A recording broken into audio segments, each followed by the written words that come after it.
we know that laws were broken here. We know that somebody in this administration broke the law. Here's Marco Rubio talking about that.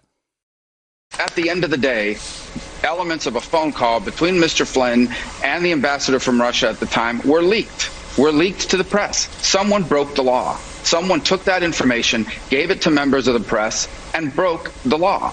And I think that alone is cause for accountability, to find out who did it. Obviously that is information that was owned not by the intelligence community. It was owned by the FBI. They had possession of it. And so I think it's very valid to ask who knew about this information, because it narrows the list of the people who are responsible or could be responsible for putting this in the public domain, which should never have happened. You cannot have a law enforcement agency have people within it that break the law. I've been saying for a while that I think the guy who's vulnerable in legal danger here is Peter Strzok.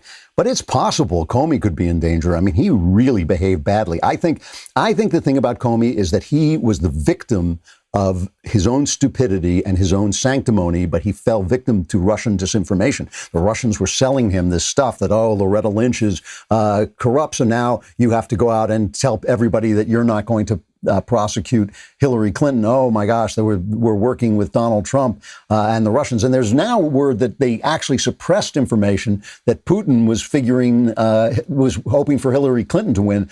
I don't think Putin cared. I think all he wanted was this. All he wanted was the 3 years of chaos and turmoil that the Democrats gave him.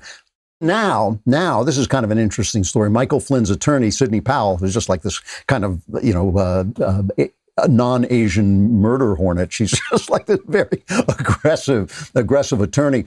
She is now seeking to have Judge Emmett Sullivan removed from the case, which would be a very big deal, because Sullivan, even though the Department of Justice said they don't want to prosecute Michael Flynn for lying to the FBI anymore because he didn't lie to the FBI and because he was set up, and because even if he did lie, it wasn't material to the case, which is why you prosecute those things. You can't, if I lie to the FBI about the weather, that's not a crime. I have to lie to something that's material to the case. And there was no case, and they knew there was no case. So the DOJ pulled the prosecution. The judge said, well, I'm going to invite some people in off the street to, argue that we should prosecute it, which, I've never heard of that being done in a criminal case before. And so now they're trying to get him removed.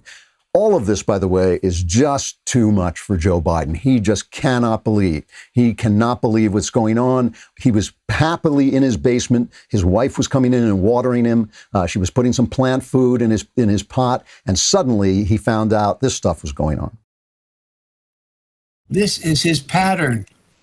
Diversion, diversion, diversion, diversion, diversion. Don't speak to whatever the issues before us are. My God, Obamagate. And he also, by the way, just said, I read that he is not going to allow the President Obama's picture to be hung in the White House as long as he's president. That's another inducement for him to make sure he's not president beyond January 20th. Come on, this is so venal, so petty. The greatest crime? I mean, my Lord, this is, I wish we were in high school, I could take it behind the gym.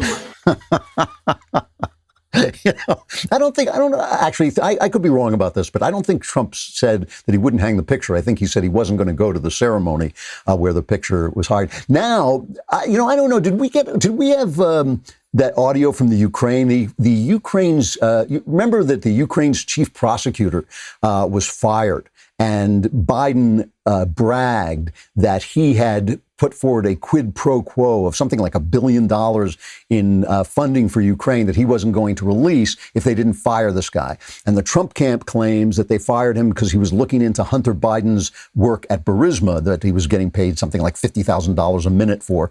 And that's what they claim they did. That they claim that Biden put the stranglehold on the Ukraine until they fired him. We don't know that. What the Biden camp claims is that the prosecutor himself was corrupt. But they've now released a tape. First of all, the district court judge in the Ukraine ordered that the country's law enforcement services formally list the fired prosecutor, Viktor Shokin, as the victim of an alleged crime by the vice president. So they're basically making Biden a criminal in Ukraine. And then they released this tape of Biden talking to, who is he talking to? I think he's talking to the Ukrainian, is it Petro Poroshenko, right. And he's basically saying, now I'm a man of my word. Now we can release the $1 billion because you fired this guy. Congratulations on installing the new prosecutor general. It's going to be critical for him to work quickly to repair the damage Shokin did. And I'm a man of my word. And that now that the new prosecutor general is in place, we're ready to move forward in signing that new $1 billion loan guarantee. It's a quid pro quo, quid pro quo. But let's talk about hydroxychloroquine, or as we can now call it, hydroxychloroquine, my ass. Everything is tickety-boo, including the massive growth of the Daily Wire YouTube channel. Be sure to hit the subscribe button and catch all our future videos right here on YouTube.